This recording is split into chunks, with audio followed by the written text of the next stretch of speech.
దురదృష్టవశాత్తు అట్లా జరిగింది, ప్రమాదం జరిగింది. అయినప్పటికీ ఇప్పటికి 12వ రోజు 13వ రోజు అవుతుంది.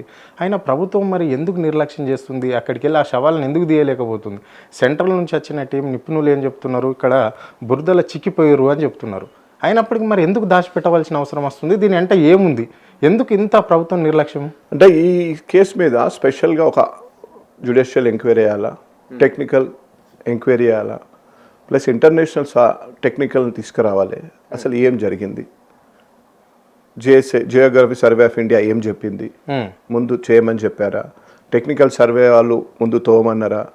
ఆల్రెడీ 1 minute-కి 8,000 liters వాటర్ వస్తుందని చెప్తున్నారు. 8,000 liters వాటర్ని ఆల్రెడీ వాళ్ళు క్లియర్ చేస్తే 3,000 per minute 8,000 litre water per minute లోపల ఇన్లెట్ అంత వస్తుంది. దాన్ని బయటికి పంపింగ్ చేసుకుంటూ మళ్ళీ చేయాలి. సో దానివల్ల ఏమైంది, వీళ్ళు కొంత కంట్రోల్ చేస్తే, ఆ కంట్రోల్ అంటే ఆ గ్రౌటింగ్ అది చేస్తారు. గ్రౌటింగ్ చేయడం వల్ల 3,500 లీటర్లు ఏదో వస్తుందని వచ్చింది. నేను స్టడీ చేసిందంట 3,500 కంటే మొత్తం కూడా క్లోజ్ చేయలేరు. మొత్తం కనుక క్లోజ్ చేసేమైతే అది ఇంకో దగ్గర బలారెస్ట్ అవుతుంది. ఇప్పుడు వీళ్ళు ఏమైందంటే మిషన్ వీళ్ళు స్టార్ట్ చేసినప్పుడే ఆడ షేర్ జోన్ వచ్చింది. షేర్ జోన్ అంటే 2 బండ పలగొట్టినాక ఒక 8 meters ఏదో షేర్ జోన్ అంటే మట్టి వచ్చింది. తర్వాత మళ్ళీ హార్డ్ వచ్చింది.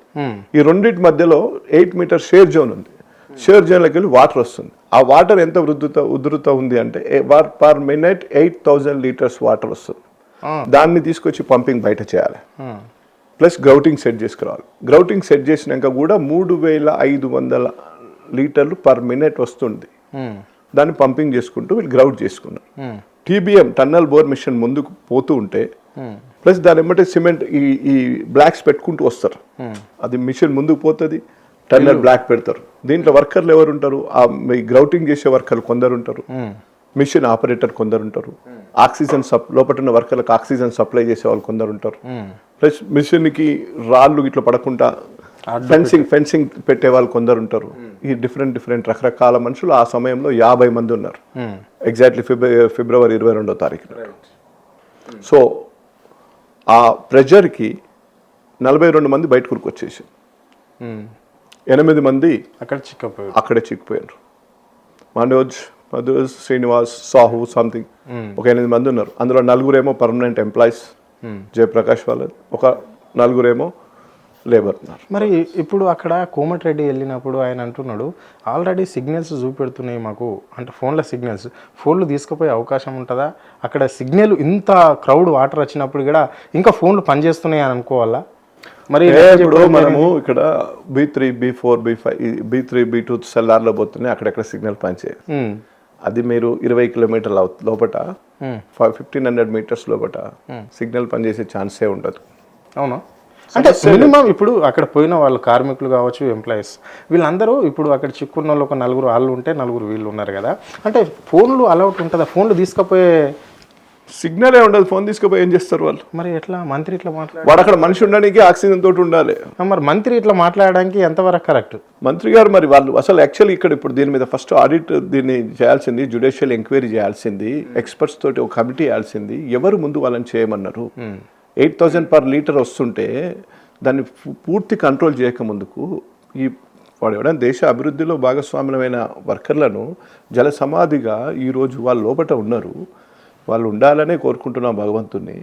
ఎందుకంటే వాళ్ళు ఎక్కడో వాళ్ళ పిల్లలు, ఫ్యామిలీలను, వాళ్ళందరినీ వదిలేసి వచ్చి ఇక్కడ మన దేశ అభివృద్ధిలో భాగస్వామ్యానికి ఈ రాష్ట్ర ప్రజలు కారు. వాళ్ళు వేరే రాష్ట్ర ప్రజలు వాళ్ళ ప్రాణాలు తెగించి వాళ్ళ భార్య బిడ్డలను వేరే రాష్ట్రంలో ఉంచి పొట్టకూటి కోసం వచ్చి ఈ ప్రాంతంలో పనిచేసే వాళ్ళు బాగుండాలని ఆ భగవంతుని ఈ 13-12 ఉండాలి అని అనుకుంటున్నాం. 100% వాళ్ళు ఉండాలి అనుకుంటున్నాం. ఎందుకంటే మీరు ఇట్లా చెప్తుంటే ప్రజలకు నమ్మకేస్తుంది సతీష్ గారు. అంటే ఇంత గట్టిగా మీరు ఇంత స్టడీ చేసారు, దీని మీద ఇంత లోతుగా ఆలోచించారు, అంటే మీరు ఎన్ని రోజుల నుంచి ఇప్పుడు ఆ ఘటన జరిగిన నుంచి మీరు దీని మీద డీఫ్ వెళ్ళిపోయినట్లు అంటే మీరు చెప్తుంటే మాకు అనిపిస్తుంది అయ్యో ఉంటారేమో ఇంకా అన్నట్లా. అంటే యాక్చువల్లీ ఆ షేర్ జోన్ ఏదైతే వచ్చిందో అది నాకు తెలిసి 100 మీటర్లో tunnel TBM tunnel bore machine 100 meters more పైనే ఉంటుంది. దాంట్లో హార్డ్ సాయిల్ ముందుంది, హార్డ్ సాయిల్ బ్యాక్ ఉంది. Shear zone 8 meters shear zone ఉంది. షేర్ జోన్ అంటే లూజ్ సాయిల్. ఆ లూజ్ సాయిల్ నుంచే వాటర్ వస్తుంది. ఆ వాటర్ వచ్చే దగ్గర ఆ 8 మంది ఆ ప్రెషర్ పడేసరికి కొందరు అటుపోయి ఉంటారు, మొత్తం మిగతా వాళ్ళు ఇటు వాటర్ ప్రెషర్ తోటి ఇటు వచ్చేసారు అని చెప్తున్నారు అక్కడ. అంతే అక్కడ జరిగింది. సో వాళ్ళు అప్పటికి వచ్చే ముందు ఆర్తనాదాలు చేశారు. Manoj, Srinivas, త్రివేరి, Sahu Alzarri Alzarri Alzarri అనుకుంటే చేసినట్టున్నారు. వాళ్ళు ఆల్రెడీ అంటే మొత్తం మీద తెలంగాణకు సంబంధించిన వాళ్ళు ఎవరు లేరంటారు. లేదు, వీళ్ళంటే వర్కర్స్ అంతా బయట నుంచి వచ్చిన వాళ్ళేనా? ఇప్పుడు కేసీఆర్ కట్టిన ప్రాజెక్టు నుంచి నీళ్ళు ఇవ్వడానికి ఇష్టం లేకపోతే అది కూలిపోయిందని చెప్పింది ప్రభుత్వం. మేము అక్కడ పోతే బాగానే ఉంది, కాళేశ్వరం ప్రాజెక్టు మేము చూసినాం, పోయి బాగానే అనిపించింది, బాగానే ఉంది. ఈసారి మరి ఎందుకు ఈ సూర్యాపేట ప్రజల మీద అంత అక్రిషిగా ఉన్నది ఈ ప్రభుత్వము? ఎందుకు అక్కడ పంట పోవాలన్నీ ఎండిపోవాల్సిన అవసరం ఏముంది? అంటే పుట్టకొచ్చినాయి సతీష్ గారు, అంటే అవి కాన్పాయ టైం ఇంతది కదా, ఈయనే టైంలో ఎందుకు పంట నాశనం అయిపోతుంది? ఎందుకు మరి సూర్యాపేట ప్రజల మీద అంత కక్ష ఎందుకు? అంటే ఇప్పుడు ఎస్ఆర్పిసి ప్రాజెక్ట్ సంబంధించింది కూడా అక్కడ వాటర్ ఇవ్వడం లేదు, మళ్ళీ కృష్ణగిడ పక్కనే ఉంటుంది అక్కడ. అదే కోదాడకి ఇస్తున్నారు, ఇక్కడ సూర్యాపేటకి ఇవ్వడం లేదు కొన్ని మండలాలలో. అంటే మంత్రి గారు, డిస్ట్రిక్ట్ మంత్రి గారు, ఇరిగేషన్ మంత్రి గారు ఉత్తమ్ కుమార్ రెడ్డి గారు, మరి వారు ఎందుకు డిలే చేసుకున్నారు? ఎందుకు సమీక్ష చేసుకోలేకపోయినారు? వారి కాన్స్టిట్యున్సీ కదా అక్కడ, అదంతా ఏరియా అంతా వారు చూసుకోవాల్సింది. నేను మొన్న చూసిన టీవీలో ఎక్కడో మన జగదీష్ రెడ్డి గారు పోయి కంటతడి పెట్టారు పొలాల్లో. ఎంత అంటే ఉద్వేగభరితం. ఎందుకంటే మేము జగదీష్ రెడ్డి గారు లాస్ట్ టైం 2 టర్మ్స్ ఉన్నప్పుడు అంత పచ్చగా ఉన్న పొలాలు ఇంత ఆగమైపోతుంటే ఆయన ఉద్యమకారుడు, ఆయన తట్టుకోలేకపోయింది. అది అని లోపటి నుంచి వచ్చింది, అది అంత ఈజీగా రాదు కదా. జనరల్గా ఒక 2 టైమ్స్ మంత్రి గారు చేసిండ్రు. అంటే వాళ్ళ ప్రజల వాదన ఎట్లుంటుందంటే, అడిగి పోయినాము, మేము పోయినాం, నిన్న పోయినా నేను పోతే ఒకటే చెప్తున్నారు, ఇక్కడ జగదీశ్వర్ రెడ్డి గెలవడమే పాపమా, అంటే ఈ సూర్యాపేటలో జగదీశ్వర్ రెడ్డి ఎమ్మెల్యే కావడమే పాపమా ఈ కాంగ్రెస్కి అంటారు.